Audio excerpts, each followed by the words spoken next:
My grandfather died last spring, and I saw his wife, my grandma, for the first time since the funeral this week, so usually this would be for him, but it's for her this time. This is the get well soon card I never sent. I was afraid it would never reach him, only to be read by his widow, thinking of you, get well soon, you're in our thoughts and prayers.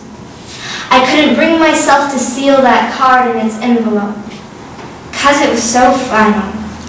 I guess it would mean that I agreed with his sickness, and I couldn't see him, frail and jaundiced like they told us in hushed whispers over the phone.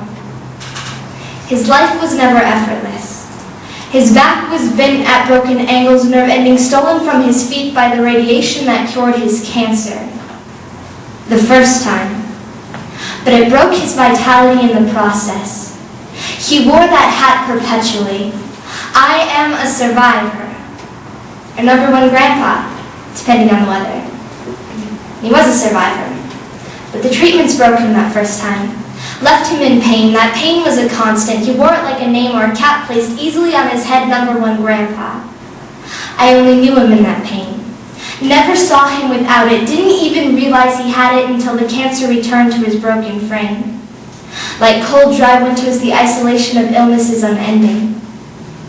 Until it's over. But 2 months sooner could have saved him. He should have been able to feel those tumors growing, but decades-old nerve damage kept him from realizing that his body had mutinied against him. I didn't call him. I didn't send that card. I am a coward. And I hate myself for that. The flowers on his casket held 3 ribbons. Husband, father, grandfather. I didn't even recognize him. Couldn't even look at him. To be so still was so unlike him. It had to be a joke. Heavy airbrush covered his yellowing skin. I never got to say goodbye. The day that they buried him was the day that the snow melted. Like the end of his illness, banished barren winter from the town he spent all 72 years of his life in. In the springtime, he would fill the air with his jovial whistling. And now, it's spring again.